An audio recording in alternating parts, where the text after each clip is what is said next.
Imagine a quiet suburb where the biggest event is the annual block party. In this idyllic corner of Redmond, a couple had woven their dreams into the very fabric of the community. Zory Sadagi and Malid Nazari, both hailing from Iran, found not just love, but a shared success in the bustling world of technology. Their days were filled with the hum of computers and the quiet joy of suburban life, while evenings often saw Zory passionately sharing her insights through a popular podcast. It was a platform that connected her to thousands, her voice becoming a familiar comfort to listeners far and wide. Their home was a testament to their achievements and aspirations. Walls adorned with certifications and mementos from tech conferences spoke of their professional journeys, while cozy corners of their living room hosted recordings of Zory's latest episodes. It was a life marked by accomplishment and contentment, a true embodiment of the American dream. But beneath this tranquility, a storm was brewing, one that would shake the very foundations of their serene world. It started with admiration, the kind many public figures attract. Zory Sadagi's voice resonated through her podcast, reaching ears with a warmth that could melt glaciers. Among her listeners was Ramen Kodakaram Razai, a trucker from Texas, who found something in Zory's voice that he couldn't shake off. Initially, his interactions were benign. A few enthusiastic emails praising her insights, a couple of small gifts sent to her P.O. box, typical fan gestures that any podcaster would appreciate. But as the weeks turned into months, the nature of Ramen's admiration took a darker turn.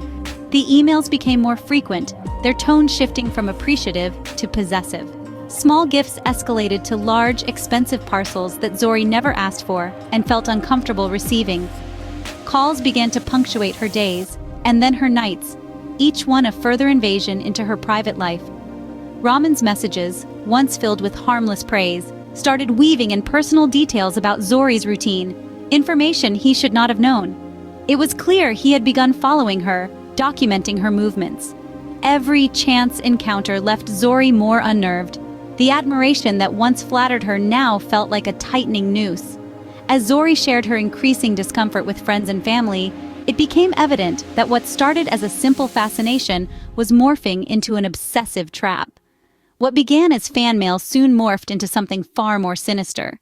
Every message, every gift, was a step closer to the edge. Zory and Malid initially viewed Ramen's attention as a sign of admiration, a fan's innocent tribute to a voice that had touched his life. However, the nature of his adoration soon morphed, taking on a darker, more invasive tone. What began as sporadic emails and social media comments soon escalated into a flood of messages that filled their inboxes daily. As weeks turned into months, the content of Ramen's communications shifted dramatically. The once cheerful notes of praise and gratitude transformed into messages laced with entitlement and possession. His words, "You owe me for making me care this much," sent a chill down Zory's spine. It was clear that Ramen saw himself not as a mere admirer, but as someone with a claim over Zory's life and time. The frequency of his messages increased, as did their intensity. Soon, every ping of the phone became a source of dread. Gifts that once seemed thoughtful began arriving at their doorstep with unsettling regularity, each accompanied by demands for her time or responses. When Zory tried to confront Ramen, asking him to cease contact, his messages only grew more aggressive, more desperate. It was then that Zory and Malid realized the full extent of the danger. They were not merely dealing with an overzealous fan, but were now the targets of a person whose fixation had crossed the line into dangerous obsession. Zory and Malid realized they were not dealing with a mere fan, but a burgeoning threat to their safety. Fear led them to seek protection, but the law can only do so much. Zory and Malid, desperate for a semblance of normalcy, turned every stone to fortify their lives against the encroaching threat. They contacted the police, meticulously documented every unsettling interaction, and filed numerous reports in hopes of deterring their tormentor. A temporary protection order was secured, a fragile barrier they hoped would shield them from harm. Their home, once a sanctuary of love and laughter, transformed into a fortress. Surveillance cameras peered into the darkness, locks were checked and rechecked, and every unfamiliar sound was met with a pang of fear. Friends and family rallied around them, offering support and a watchful eye. Yet the couple could never shake the feeling of being watched, hunted. Despite these exhaustive efforts, the shadow of danger loomed larger by the day. The protective measures, seemed mere whispers against the thunderous obsession of a man who had lost all grip on reality. March 10th, 2023, a date that would be etched in tragedy. On this seemingly normal evening, the quiet streets of Redmond bore no hint of the horror that was about to unfold. Inside their well-lit home, Zory Sadagi and Malid Nazari were winding down after another busy day, unaware of the storm that was heading their way. The peace of the night was shattered when Ramen Kodakaram Razai, driven by a delusional obsession, made his way to their residence. The air was thick with tension as Ramen, who had traveled thousands of miles with a heart full of misguided intentions, stood outside, moments away from committing an irreversible act. As he broke into the house, the sounds of the quiet night were replaced by screams and chaos. Zory and Malid, confronted by a nightmare in their own sanctuary, faced Ramen with a mix of disbelief and terror. The confrontation escalated quickly. Voices raised in panic and fear echoed through the halls of the once peaceful home. Ramen, lost in his own twisted reality, believed that this night would seal their fates together forever. In his mind, he wasn't just a visitor, he was a destiny fulfiller. This tragic misunderstanding led to a lethal altercation. Amidst the chaos, a struggle ensued, and in the heat of the moment, the unimaginable happened. When the authorities arrived, the house was eerily silent. The scene inside was a grim testament to the destructive power of obsession. Zory and Malid, two lives full of promise and kindness, were no more. Ramen, too, lay still, having taken his own life, consumed by the very obsession that brought him there. The impact of that night reverberated through the community and beyond, a stark reminder of how a single spark of obsession can turn into a consuming inferno. In just one night, the obsession claimed 3 lives. In the aftermath, a community grapples with the unimaginable. The serene suburbs of Redmond, typically a haven from the bustling city life of nearby Seattle, were thrust into a state of shock and mourning.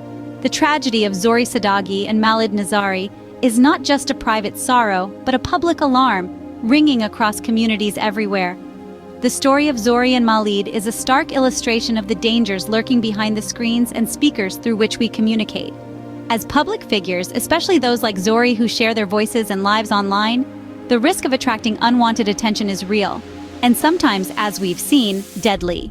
This event compels us to reflect on the adequacy of our current protective measures for individuals in the public eye.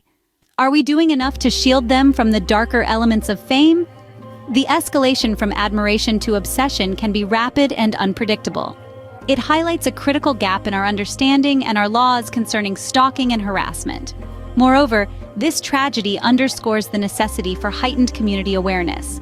Stalking is a crime that thrives in the shadows of ignorance and indifference.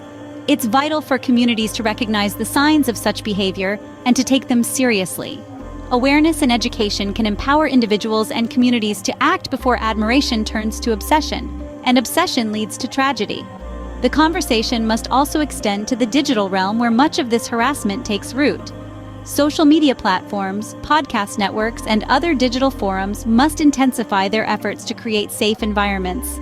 They need to enforce policies that not only deter, but also provide real consequences for those who misuse their platforms to harass others. Zory and Malid's story is a harrowing reminder of what can happen when warning signs are overlooked. Their lives, so full of promise and vitality, were cut tragically short. As we reflect on their tale, let it be a catalyst for change, prompting us to fortify the defenses that protect the voices that enlighten and entertain our lives.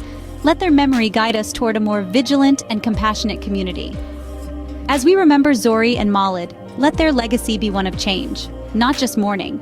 Their story is a harrowing reminder of the devastating consequences that unchecked obsession and harassment can have on individuals and their loved ones. It's crucial that we, as a community, take proactive steps to bolster our defenses against such dangers.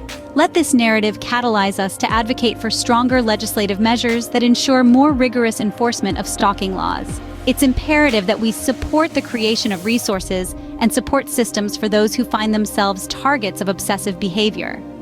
This means not only providing immediate assistance, but also educating the public on the importance of recognizing and taking threats seriously. We must cultivate an environment where every sign of stalking is met with swift and serious action, where every victim is heard, and where safety is a community-wide priority. Together, we can forge a path that honors their memory by protecting others.